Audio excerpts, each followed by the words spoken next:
حامدا مصليا بسم الله الرحمن الرحيم ولا تكونوا لمن يقتل في سبيل الله اموات بل احياء ولكن لا تشعرون ولنبلونكم بشيء من الخوف والجوع ونقص من الاموال والانفس والثمرات وبشر الصابرين.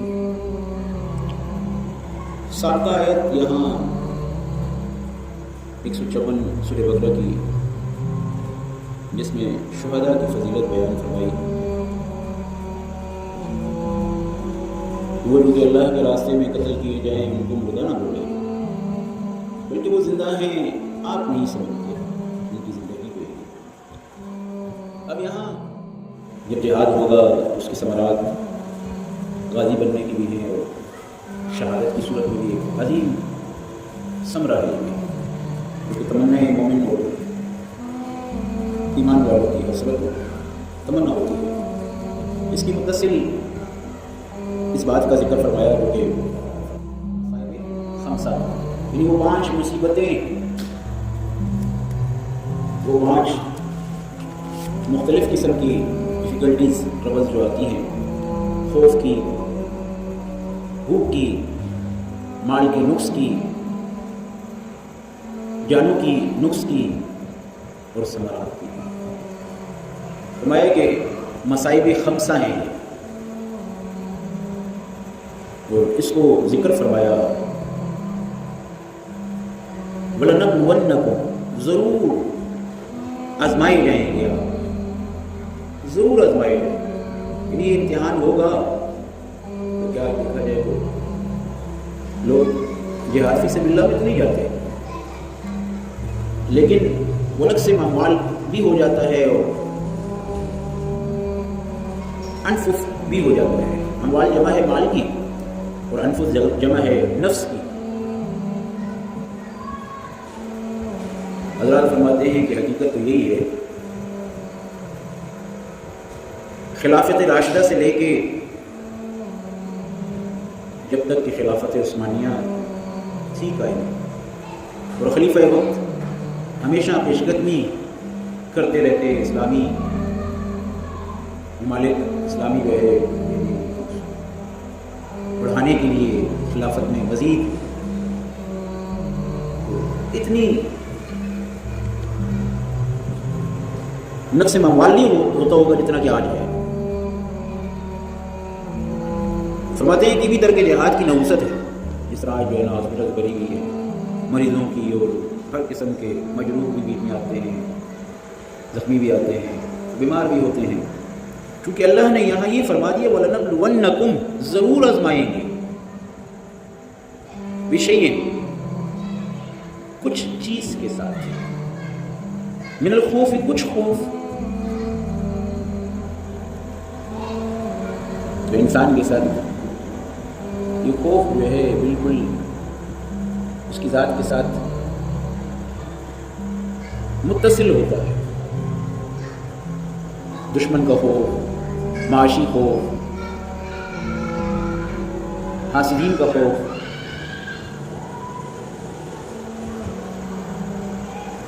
اور یہ ایک بشری صفت ہے. بعض اوقات جنگل میں، سفر میں مختلف ضرر پہنچانے والے حشرات کا خوف، حتیٰ کہ ایک ایسی بشری صفت ہے کہ طبیعت ہے یا بشریت بولیں. موسیٰ علیہ السلام کو لاٹھی سے جب سانپ بنا تو خائف ہو گئے، بشریت تھی، بشری خوف تھا. اللہ تعالیٰ ضرور آزمائیں گے خوف سے، والجوع، بھوک سے.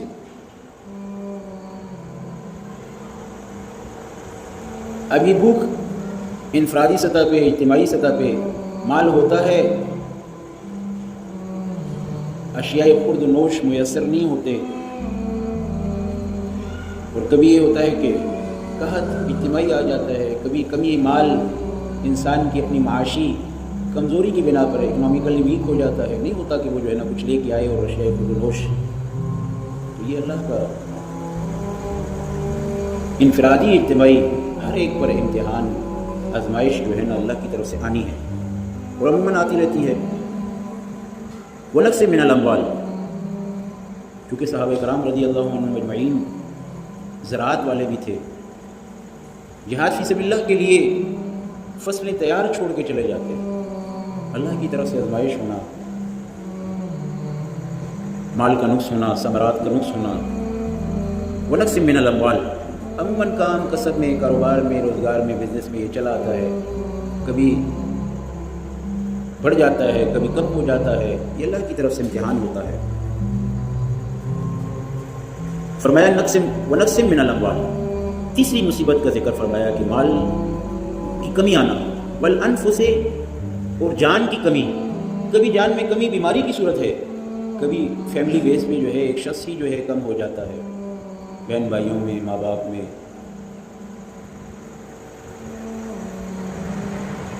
نفس کی جمع انفس ہے۔ وثمرات، کھیتی میں، باغات میں اللہ کی طرف سے کمی آ جانا، یہ بھی ایک امتحان ہے، اللہ کی طرف سے آزمائش ہے۔ وبشر الصابرین، فرمایا کہ خوشخبری دیں صبر کرنے والوں کو، چونکہ بہت بڑی نعمت ہے اللہ کی معیت، اور اللہ کی معیت ان اللہ مع الصابرین، اللہ کی معیت صبر میں ہے۔ یہ مصائب خمسہ میں سے کسی مصیبت میں بھی بندہ مبتلا ہو اور اس کو جو ہے کیا ہو، صبر ہو، اللہ کی قضا پر صبر ہو اس کو۔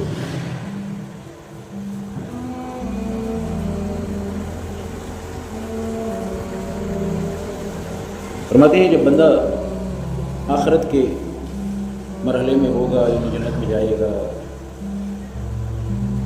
ثمرات، برکات، اللہ کی طرف سے عنایات ان لوگوں کو دیکھے گا جنہوں نے دنیا میں بہت مصائب جھیلے، اور ان مصیبتوں کے عوض ان کو بہت زیادہ اللہ کی طرف سے عنایات سے نوازا گیا۔ ان میں ایک حسرت سی، تمنا سی پیدا ہوگی، کاش ہم اپنے بدن کو کاٹتے، لیکن آج وہ جو ہے عنایات اللہ کی طرف سے مل جاتی جو کہ مصائب پر ہیں۔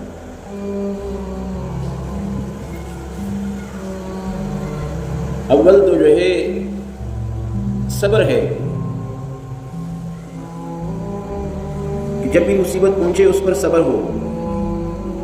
پھر ایک درجہ یہ بھی ہے کہ ہر حالت پہ شکر ہو۔ کن شاکرین، اللہ کا حکم ہے شاکر ہو جاؤ، شکر گزار ہو جاؤ۔ ایسے ہیں اللہ پر ایمان رکھنے والے کہ وہ ہر مصیبت میں بھی رضی باللہ ربا، ان کے منہ سے یہ نکلتا ہے کہ اللہ کی قضا پر جو ہے رضا ہے، اللہ کے رد ہونے پہ راضی ہوں، چاہے اس کی طرف سے جو بھی فیصلہ ہو گیا اس کی قضا پہ رضا ہے، اور اس پر بھی شکر کرتے ہیں، اس پر بھی شکر کرتے ہیں۔ ان کے لیے بھی درجات ہیں۔ الذین اذا اصابتہم مصیبہ، صبر والوں کی تشریح کی جا رہی ہے کہ وہ لوگ جب ان کو پہنچے، مصائب پہنچیں، چاہے مال کی مصیبت پہنچی، مال کی کمی کی پہنچی، خوف کی پہنچی، بھوک کی پہنچی، جان کی مصیبت آئی، خود اپنی جان پہ آئی، یا جو ہے نا فیملی میں کہیں جو ہے نا کسی جان کی کمی کی صورت ہوئی، ثمرات میں جو ہے کسی پھل اور سبزی اور ان چیزوں میں کمی آئی۔ عموماً یہ چلا رہتا ہے زندگی میں، کیونکہ اللہ نے یہ زندگی اور حیات تخلیق بھی اسی ذات کی ہے۔ الذی خلق الموت والحیات، وہی خالق ہے زندگی کا بھی موت کا بھی۔ لیبلوکم ایکم احسن عملا، یہ موت و حیات پیدا ہی اسی لیے کی کہ آپ میں سے کون اچھے عمل کرتا ہے، باوجود اس کے کہ زندگی میں مصیبت آتی ہے اس پہ صبر کتنا کرتا ہے، اور اللہ کی قضا پہ رضا اس کو کتنی۔ تو پہلی صفت کیا ہے؟ وہ صبر ہے، پھر اس پر رضا ہے دوسری صفت، اور تیسری صفت باوجود اس کے کہ مصیبت آئی صبر کیا، اللہ کی طرف سے آئی مصیبت پر صبر کرنے کے بعد شکر بھی کیا، شکر بھی کیا۔ ایسی ہی شریعت میں سمجھایا بھی ہے، اور ایسے ہی سلف صالحین میں گزرے ہیں جنہوں نے مصیبت پر صبر بھی کیا، مصیبت پر راضی بھی رہے رب سے، اور اسی مصیبت پر شاکر بھی رہے، اور حکم بھی ایسا ہی ہے۔ اور بولے قالو، بولے انا للہ، اللہ ہی کے لیے ہے، وَإِنَّا، ہم الیہ، اسی ہی کی طرف، راجعون، لوٹنے والے ہیں۔ جیسے ہم جو ہے اس الفاظ کو دہراتے رہتے ہیں، جب کہ کسی بھی میت کی خبر ہمیں ملے تو کہتے ہیں انا للہ وَإِنَّا الیہ راجعون، انا للہ، ہم اللہ ہی کے ہیں، وَإِنَّا، اور ہم الیہ، اسی ہی کی طرف، راجعون، لوٹائے جائیں گے، ہم اسی کی طرف ہم لوٹیں گے۔ ہم اللہ ہی کے لیے ہیں، ہم اللہ ہی کے ہیں، اور اسی ہی کی طرف ہم لوٹے جائیں گے، لوٹائے جائیں گے، اسی کی طرف لوٹیں گے ہم، واپسی ہم سب کی اسی کی طرف ہے۔ اسی لیے فرمایا وَإِن مُتُّمْ أَوْ قُتِلْتُمْ تُرْجَعُونَ إِلَى اللَّهِ، اگر مر جاؤ یا قتل کر دیے جاؤ اللہ ہی کی طرف لوٹو گے۔